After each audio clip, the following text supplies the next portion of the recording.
What is up, everybody? Slayer back with you, and back after a little bit in a new space. Got it just about set up, but I wanted to give you guys an unboxing of the FeiyeTech. This is the AK2000. This is a gimbal. These are extremely popular nowadays. This has a form factor that I was looking for and a price tag that is awesome.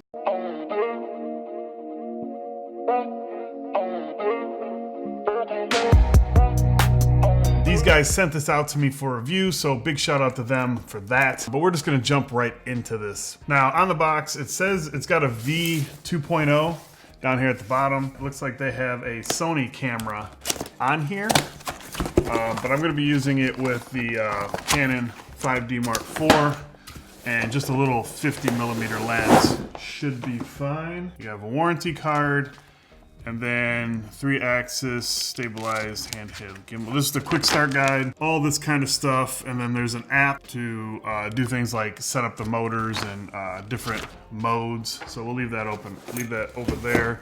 Then you get this pressed foam case. Got little locks on the front. So let's take a look at what we got in here. A quick mount plate. Get the actual AK2000 gimbal, which we'll get into all this in a second. You have the little tripod legs that go on the bottom. So you could mount this to anything with a 1/4 but we'll leave it on these for now.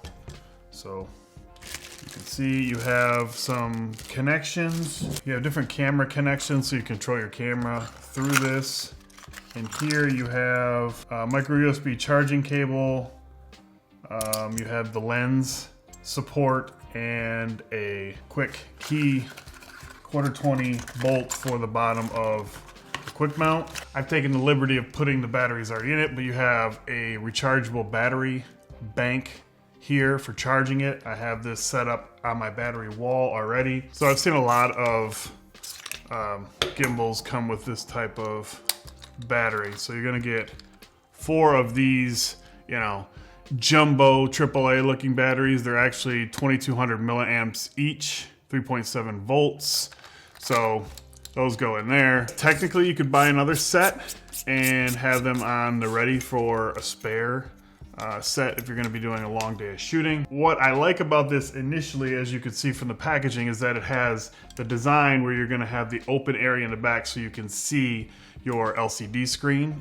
This works out great for me because obviously the 5D Mark IV doesn't have the flip out screen. So let's get this connected and we'll power it up and take a look at this. So and then it's just got the quick thumb screws for balancing. It's nice. It's pretty common on gimbals nowadays, but if you remember just like a few years back, you used to have to use tools for everything. So pretty good right there. Power it on.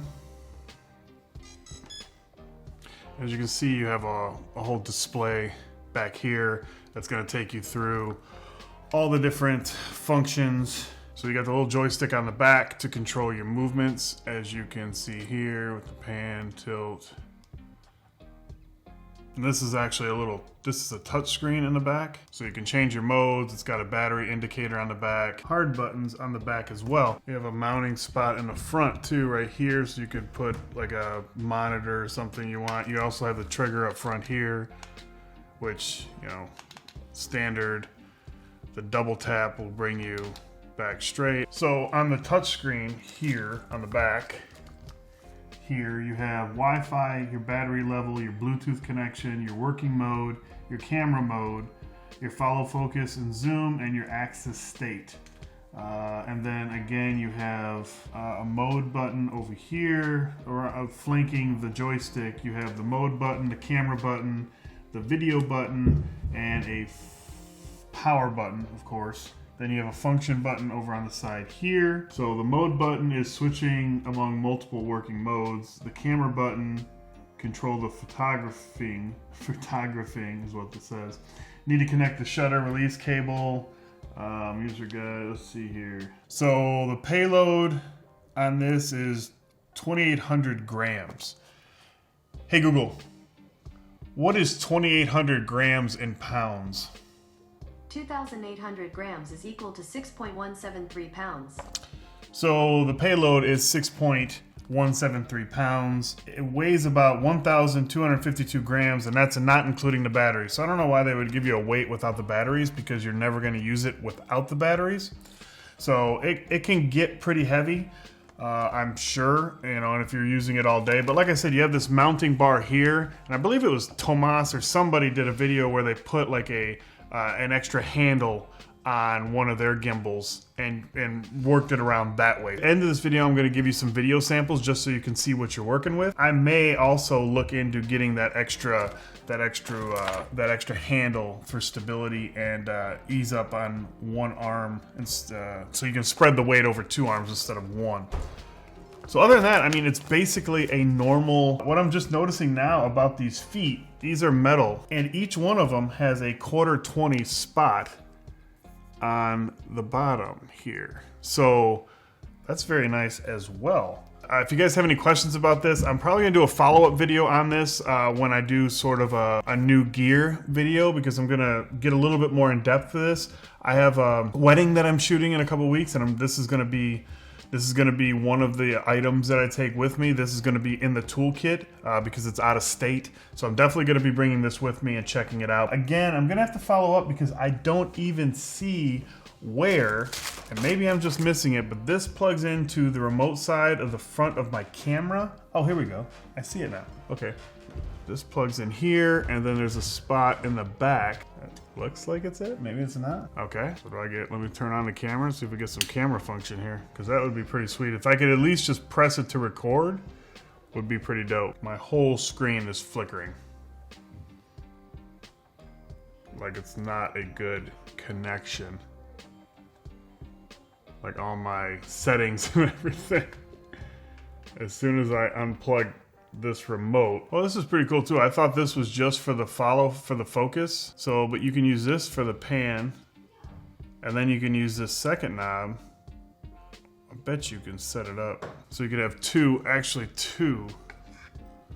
You could. That's not bad. So anyways, I have some more fooling around to do. I don't think this remote works for this camera, so that sort of sucks, but not that big of a deal, because when I'm using a gimbal, I'm already pressed record. Yes, it would be handy to have everything there, but not a deal breaker for me. So that's gonna be it for this video. If you enjoyed the video, you can hit the thumbs up down below. If you've yet to subscribe, you can do that down there as well. Leave me a comment if there's any questions you have about this gimbal or anything like that. Leave it down in the comment section and I'll hit you back. Or I'll add your question to the follow-up video, because it's probably maybe something that I need to look at myself. But that's gonna be it for this one. I hope you guys enjoyed it, and I will talk to you guys in the next one.